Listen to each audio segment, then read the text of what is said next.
Welcome to Goodness from Block 5 with me, your host SJ. We made it 2 wins from 2. Arsenal defeated Newcastle by 3 goals to 2 today in our second pre-season friendly, and we're going to get into that today. But first of all,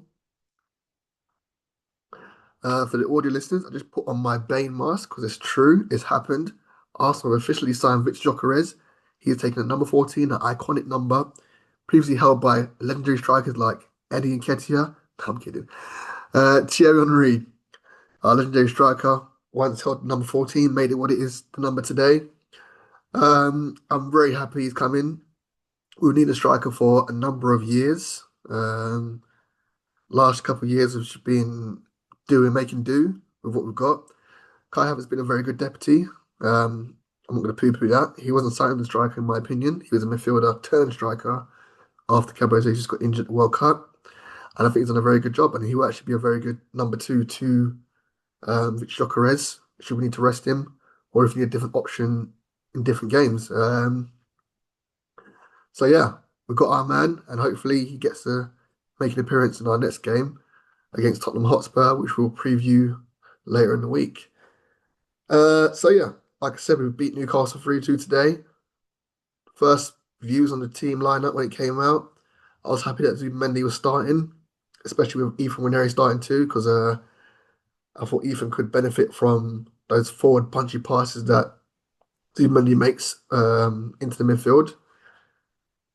I was also happy about Trossard starting, because we have this Trossard Martinelli thing where whoever comes on substitute in one game, next game they start, they don't play very well.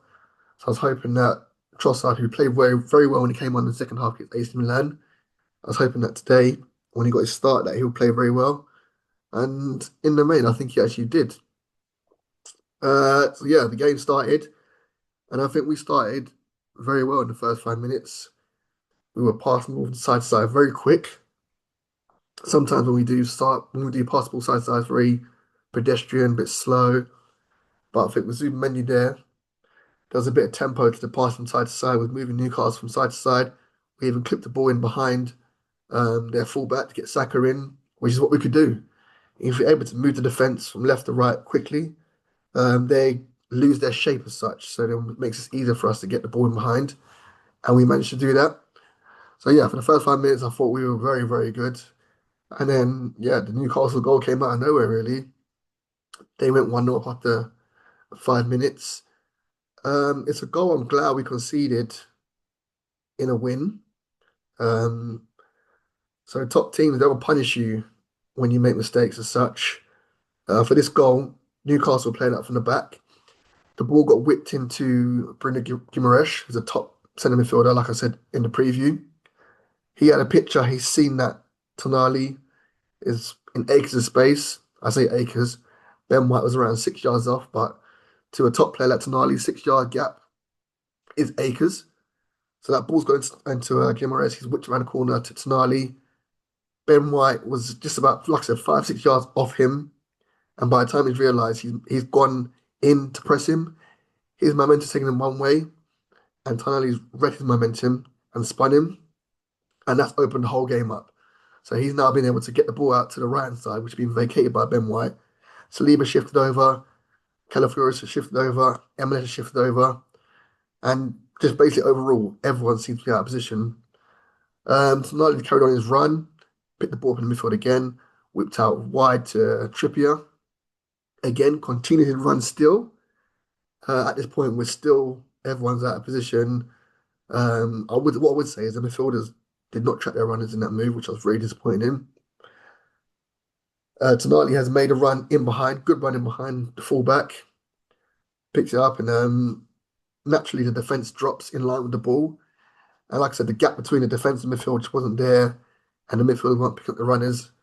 So what I would expect to see is where the midfielder dropped, midfielder will drop to, and there'll be someone there to cut out the pass where the actual goal came from.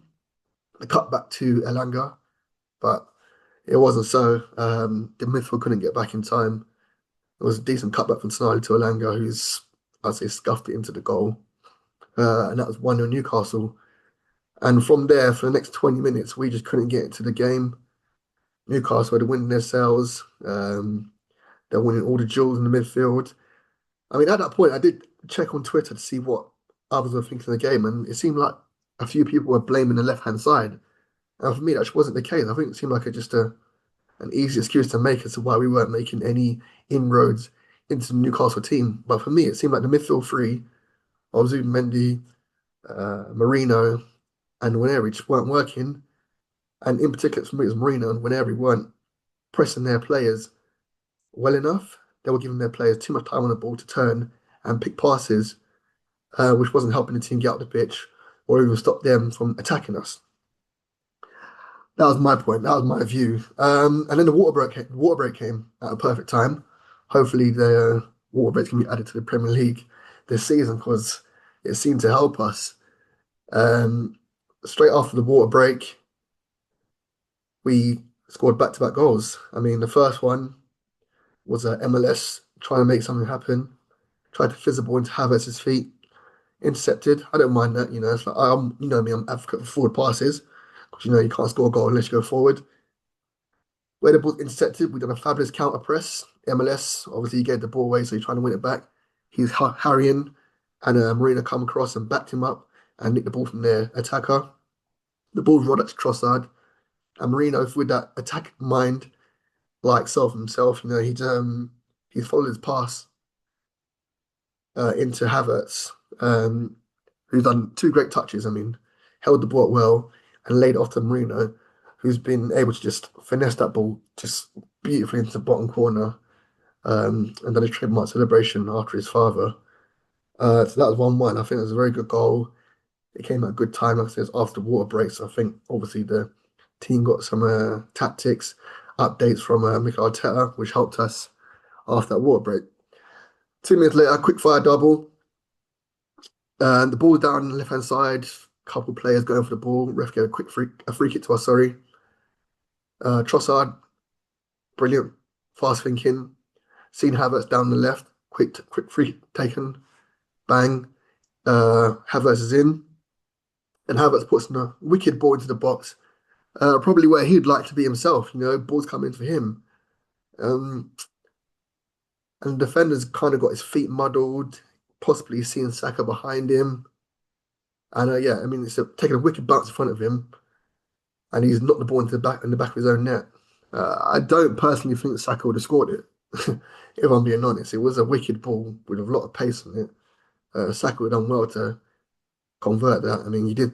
I remember he missed a open goal against PSG in the second leg, with a little bouncing ball that he knocked over the bar. This is a bit more closer, so maybe benefit of the doubt, he might have actually scored that. And after we scored those two goals, we seemed to find ourselves again, started dominating again, and then just towards the end of the half, the tackle was just flying in. Like I said, I'm not sure where this rivalry with Newcastle came from, but yeah, the tackles were flying in left, right, and centre. I was hoping no one got injured, and thankfully no one did in that first half. Um, the second half, sorry, let me just go back about a couple of first half performances. David Raya. I said in the preview that I wanted David Raya to be tested, and yeah, he was tested today. Obviously, he conceded the first goal. No, he conceded two goals actually, but he started the game a bit. I don't know if his concentration just wasn't there. I mean, there was a ball over the top that he should have left for Saliba to deal with, but he's come and he's closed the gap between him and Saliba, and he's had to, in the end, kick the ball for a throw in. It was similar to a goal we conceded against Bayern Munich in the Champions League a couple of seasons ago, where he's come out and interfered with Gabriel. If he just stayed in his line, Gabriel can knock it back to him. And in this game, had he just stayed back in his box or just retreated a bit, Saliba could have dealt with it and passed it back to him. Going to carry on from there. Yeah, I mean, his decision making in the first half was just a bit weird. There was a point where he just dwelt on the ball for so long. And at one point, I don't think he saw Anthony Gordon coming, but he managed to get the ball out wide, kick it off for a throw in. Yeah, I mean, it's a preseason friendly, like I said. That's why I wanted him to get tested. Sorry, excuse me there. I want him to get tested just for this reason because you don't want him to just have an easy preseason, come to the league, and he's getting tested without, come to the season cold. Uh, and also Ethan Nwaneri, another player we'll talk about. He had a quiet first half for me. he didn't have the same impact that he had against AC Milan. Like I said in the previous, the midfield three that are very athletic, and he just didn't seem to be able to get into the game as much as he did against AC Milan, which obviously we have better opposition today, in my opinion. Second half come round, um, Calafiore's gone down after 2 minutes of the second half. If you listen to the previous pod, you know that I've said about Calafiore, he's on the clock for me. He missed 20 plus games last season for the club, which is not ideal in your first season. And he's a player who's had an injury history. He obviously had a horrific knee injury way back when. It doesn't, I mean, Arteta say it doesn't look bad, but it's not a good look, going down injured in pre-season. Hopefully it's not too bad. It's something you can just run off and make an appearance in our next game against Tottenham in the North London derby. In the second half, we started with a good tempo, good press. I'm not sure if it's something we spoke about at half time. I mean, it's something I didn't see in the first half. But Nick Pope, when he got the ball, obviously he's not a player who is good with his feet, a keeper that's good with his feet. So he's like a proper old modern day keeper, just shot stopping and crosses collections, you know what I mean? But he seemed to be our trigger point. So when he got the ball, we seemed to press as a team when he got the ball at his feet and just force him one way into making mistakes. And it actually worked in one instance where a loose ball fell to Leandro Trossard, who took a touch and chipped a sweet ball to the back post, where Bukayo Saka did a very good overhead kick, which was well saved by Nick Pope in the end. Uh, but yeah, and then shortly after that, Newcastle got back in the game again. I mean, it was a goal out of nothing. They had the ball on the right, and then Jacob Murphy, who for me actually I thought had a decent half when he came on. He was getting into dangerous areas, linking up, doing little one-twos. But he's got into a little pocket, which wasn't picked up again for me by Marino. That's you know that's why Declan Rice is the player he is. He's always on the swivel, looking around, sniffing out danger, putting out fires. But Jacob Murphy seemed to be able to just find a space.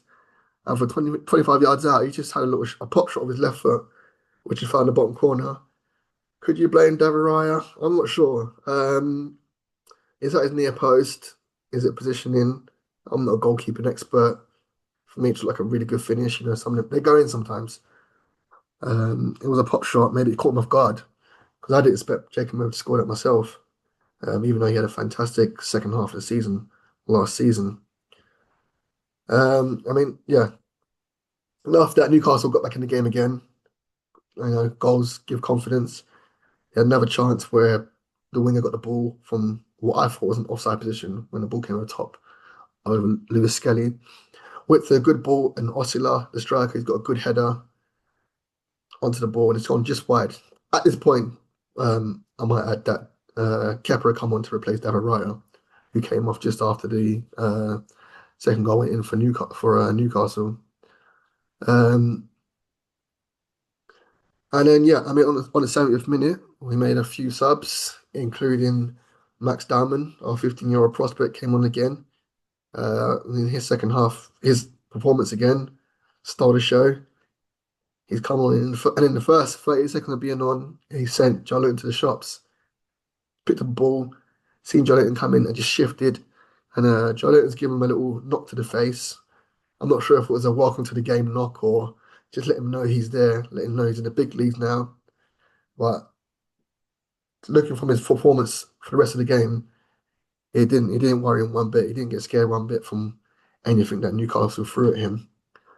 Um, yeah, I mean, just sticking on Dowman himself, he's able to put like I said previously, the way he's able to manipulate the ball and use body feints to create time for himself and deceive defenders is fantastic. And he did this actually, which led up to our third goal, which came from a penalty, where he's received the ball back to goal, but he's able to turn so quick. He's isolated left back, cut inside, and he travels. And when he travels, he looks like one of those players who runs faster when he had the ball at his feet, like similar to like a Ryan Giggs. Ryan Giggs is fast, but when he had the ball at his feet, he seemed like 1.5 faster than what he actually is. And yeah, I mean, Max Dowman, he covers ground. When he starts traveling, he starts creating gaps between those chasing behind him. Uh, so he's traveling to the box. Joelinton, again, is chasing him back into the box. There was a point where I thought he might pull the trigger, but he's carried on dribbling, and his legs then got tangled in with Joelinton. Some might say he's kind of created the context, but that's clever. He's 15 years old and he knows dark arts already. It's fantastic. I'm here for it. Um, Odegaard, again, who came on? I thought he had a good game, Odegaard. I mean, when he first came on in his first couple of seconds of the second half, delightful nutmeg. And I think he all round played better than what he did in the first game to AC Milan. He had a couple of shots actually, which is what I like to see. Odegaard has a sweet left foot. 2 seasons ago when he scored, I think it was 15, 16 goals in the league, he was not gun shy. He would let that left foot go. And even last season, towards the end of the season, when we played Liverpool away 2-2, the second goal came from him having a long shot. So he's capable of having shots. People speculate, was he ill, injured last season? We're not too sure. But if is willing, able to get back to his best, that's only good for us going forward. So yeah, 3-2 after that penalty. We saw the game after that, Martinelli came on for Trossard, didn't do much. We brought the youngsters on again. There was Saliba, came off what we thought was suspected injury, and there was images of him after the game limping, but it's been cleared up that he's fine, and he's actually close to agreeing a deal with the club, which is great news because we've got him and Saka that's still outstanding, and we need them to sign their contracts as soon as possible. Um, our next game is against Tottenham, North London Derby in Hong Kong, which is on Thursday, I believe. I'm looking forward to that. Yeah, so I mean, just want to do a quick review of the game. Let me know what you thought about the game in the comments. Yeah, I mean, enjoy the rest of your Sunday, and until the match preview for the Tottenham game, all the best, everyone.